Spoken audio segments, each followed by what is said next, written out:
The point guard is totally done in basketball. The days of John Stockton are long gone. Wow. That is, that's a pretty heavy statement. It's a direct quote, St. John's coach Rick Pitino. And look, he didn't just say the position was changing. He basically signed its death certificate.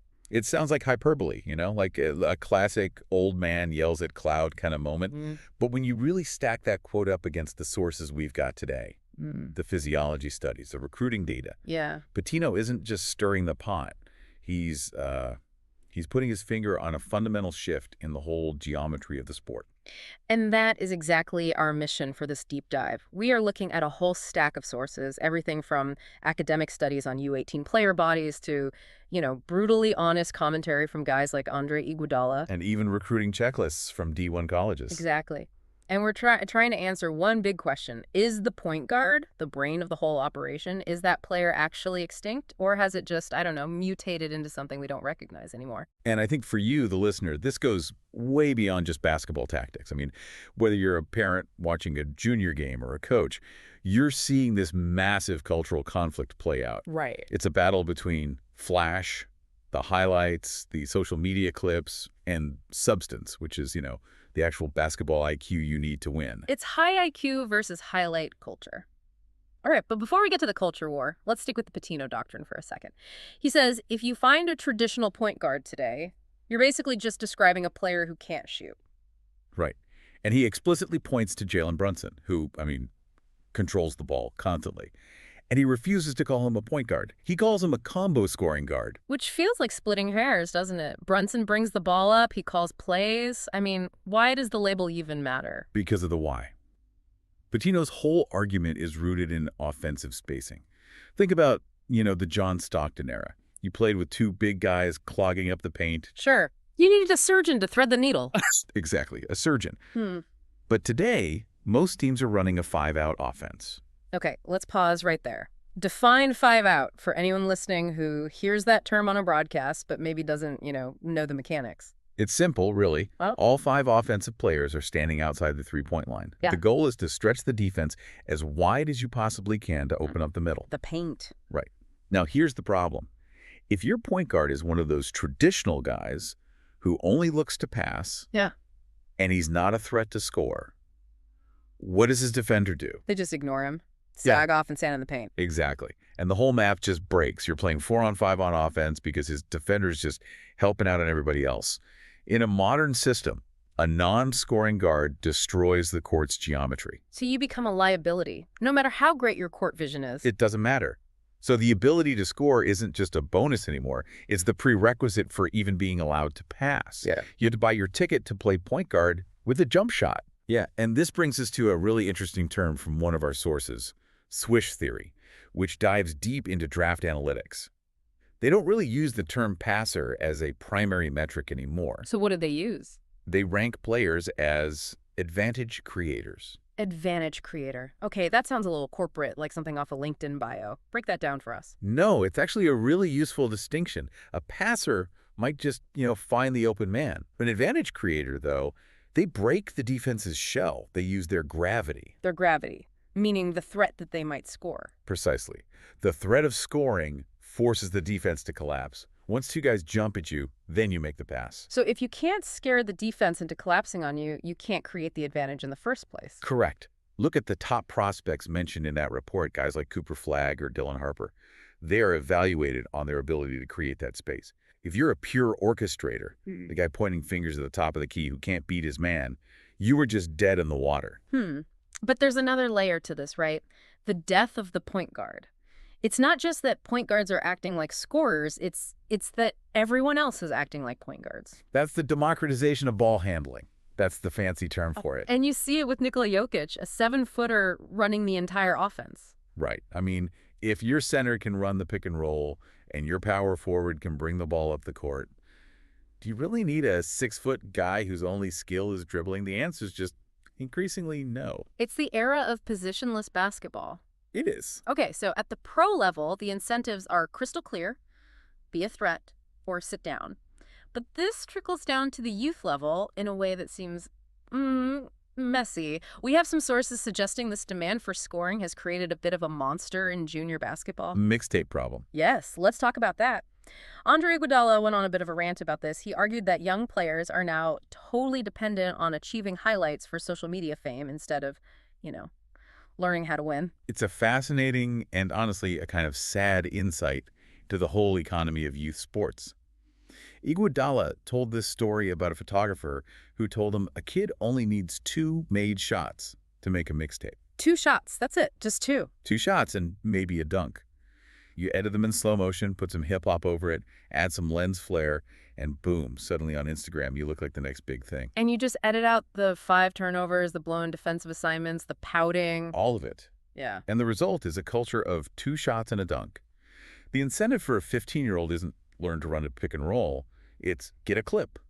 Because the clip gets the likes, and the likes, in theory, get you the exposure. It sounds like the highlight has become the currency, not the win itself. Exactly. And this friction seems to be happening on a structural level, too.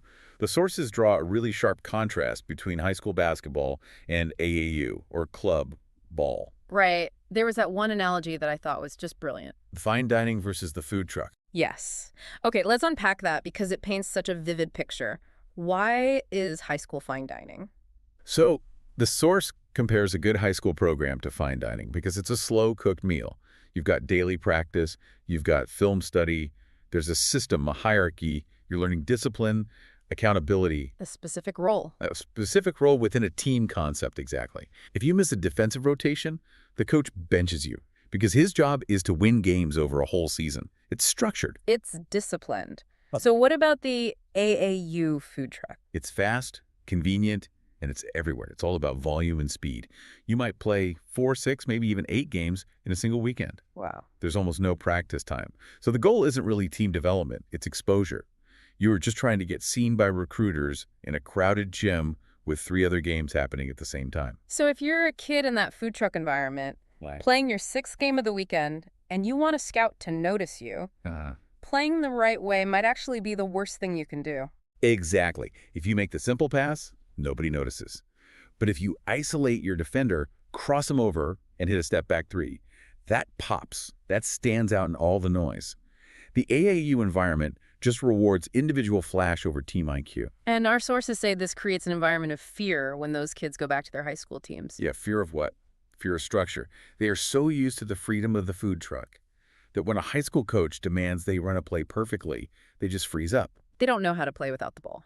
Not at all. Yeah. They haven't learned how to cut, how to screen, how to move off ball, because those things don't make the mixtape. It really does feel like we're describing 2 completely different sports, but I want to pivot to the physical reality of this. If the pure point guard is dead skill-wise, are they also dead physically? We've got this ResearchGate study on U18 players that suggests the bodies are actually different. Yeah, this is a great piece of data. They took U18 point guards and compared them to wings, so your shooting guards and small forwards. They put them through a whole battery of physiological tests. Yeah. And despite this whole positionless narrative, the physical profiles were really distinct. So what was the main separator? Agility versus explosiveness. The point guards scored way better on something called the Illinois Agility Test. It measures your ability to change direction, to weave, to accelerate laterally in short bursts. Okay. And the wings? They were significantly more explosive. Better vertical jump, better standing long jump. So the little guys are quicker side to side, but the bigger guys can jump out of the gym. Roughly, yeah. But think about what that implies for a player trying to survive as a quote-unquote point guard. Yeah. If you're a small guard, you're already at a disadvantage in power and verticality. You can't just finish over people like a 6'7" wing can. So your margin for error is just tiny. Much, much smaller. To justify your spot on the court at, say, 6'2", you have to possess elite agility. You have to be able to navigate those tight spaces, pressure the ball full court, and change direction faster than anyone else. If you're small and you weren't the most agile guy on the floor, you have no job. You're done. This actually connects to that note we saw about gear. I usually just glaze over the equipment stuff, but in this context, it really made sense. It does, right? Well, they noted point guards need that lightweight, low-top gear, the compression stuff, that helps with high movement loads. They aren't taking the same physical pounding as a shooting guard who needs more padding and ankle support. The point guard is running an endurance and agility race every single game. They're covering more ground. More than anyone. Okay, so We've established the landscape. The modern lead guard needs to score, needs to be elite level agile, and they're navigating this culture that rewards flash. But here's the $1 million question. Do the gatekeepers, the college coaches, the scouts, do they actually want the mixtape? And the short answer is a resounding no. And this is where the huge disconnect is. When you look at the recruiting checklists from Division I coaches, literally what they write down, flashiness isn't even in the top 5. That's surprising. I mean, given how much attention those players get online. So what's number one? Almost across the board, it's toughness and motor. One coach described it as, do they hate to lose? Do they love to play defense? The second priority is usually IQ, knowing when to do something, not just how. That's reassuring, but toughness. It's one of those sports cliches, isn't it? What does it actually mean in the data? We have this breakdown of mental toughness, the 4Cs model. This is a crucial framework for any young athlete or parent listening. You can't just say, be tough. You have to define it. And the academic definition breaks it down into control, commitment, challenge, and confidence. All right, let's walk through those. Commitment and confidence. I feel like I get those. But control and challenge seem more nuanced. What does control look like on a basketball court? Control is basically emotional regulation. Let's say a ref makes a terrible call, or you turn the ball over. Do you crumble? Do you throw your hands up, glare at a teammate, or do you just stay in the moment and get back on defense? The ability to reset. Instantly.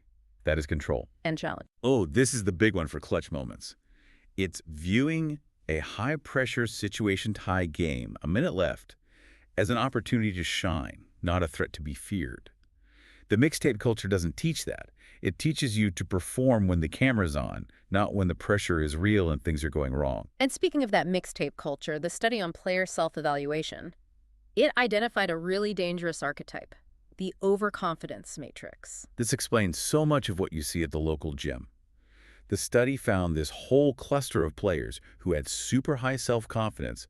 They truly believed they were elite, but they scored very low on decision-making awareness. So they think they're great, but they just make terrible choices. Exactly. This is the high-confidence, low decision-making player. And they're confident because they've seen themselves look good on Instagram, right? They've hit those 2 shots Iguodala talked about. But they lack the IQ to execute in the system. And that is a scout's absolute nightmare. Why is it a nightmare? Can't a coach just fix that? It's so hard to fix when the player's ego is built on a false reality. Scouts specifically look for body language when a player is taken out of the game. That is often the tiebreaker. If you pout, if you don't high-five your teammates, if you slump on the bench, that signals a lack of control from that 4C model. It tells the scout your confidence is fragile. It's dependent on you scoring. So the flash might get the scout to drive to the gym, but the body language is what gets you the scholarship. 100%. The flash is the bait, but the toughness is the meal. Okay, so let's try to synthesize all this. We've killed the pure point guard. We've diagnosed the mixtape problem. We've defined mental toughness. Where does this leave the position? What's the future of the floor, General? I think we need to just retire the term point guard in the traditional sense. I think we need to embrace the term dynamic lead guard. Dynamic lead guard. Okay, I like that. It implies movement, action. It implies synthesis. The best path for a young player, according to the sources, isn't choosing between the food truck and the fine dining. It's eating at both. You need the AAU environment for the exposure and the reps, but you desperately need the high school environment for the structure, the film study, and the discipline. So you need the handle of an AAU star, but the brain of a San Antonio Spurs role player. Essentially, yes. Okay. And you have to consider what's being called the wingification of the game. And wingification. Just when I thought we were done with the buzzwords, but this is a real thing. It's a huge thing, and it's a trend noted in the Swish Theory reports. It basically means the skills that used to be special for wing shooting, driving, are now the baseline requirement for everyone, including power forwards. And this just squeezes the small guard even more. Right. If the 6'8" guy can dribble, pass, and shoot, the 6'2" guy has to be absolutely elite at advantage creation to even justify his spot. The bar is just so much higher. You can't just be a game manager anymore. You have to be a weapon. Yes. Look at the language Swish Theory uses for the 2025 class. For a player like Dylan Harper, they don't say great distributor. They say big bruising guard, potent scoring potential, advantage creator. The language of scouting has shifted from orchestration to creation. Creation, that seems to be the key word. You're not conducting the orchestra anymore. You're playing the lead solo, but you have to know when to let the rest of the band jump in. And you have to be tough enough to keep playing when you hit a wrong note. That's the synthesis. So let's wrap this up then. Rick Pitino says the point guard is done. Is he right? I think the value of the traditional non-scoring floor general is near zero. That player is extinct. But the value of the decision maker, the player with the IQ to read the floor and the toughness to lead, that's higher than ever. It just looks different now. It comes packaged with a jump shot and a crossover. And what about the conflict? Flash versus substance? Do clubs really prefer the flash? It's a false economy.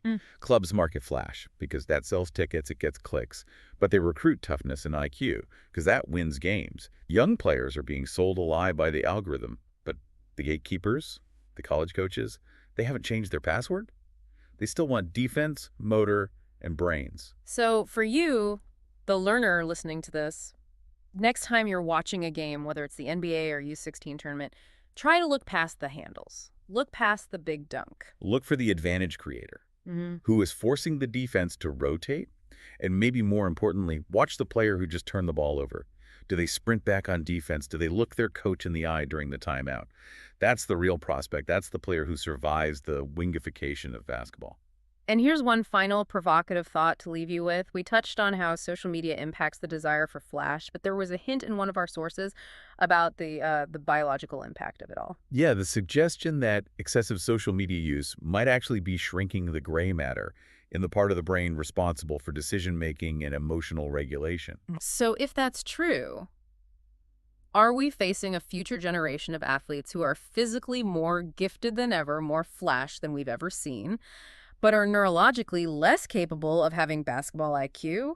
Are we building Ferraris with no steering wheels? That is the scary question, isn't it? The physical hardware is getting an upgrade, but the software might be degrading. Something to chew on. Thanks for diving deep with us today. Always a pleasure. We'll see you on the next one. Keep watching the game within the game.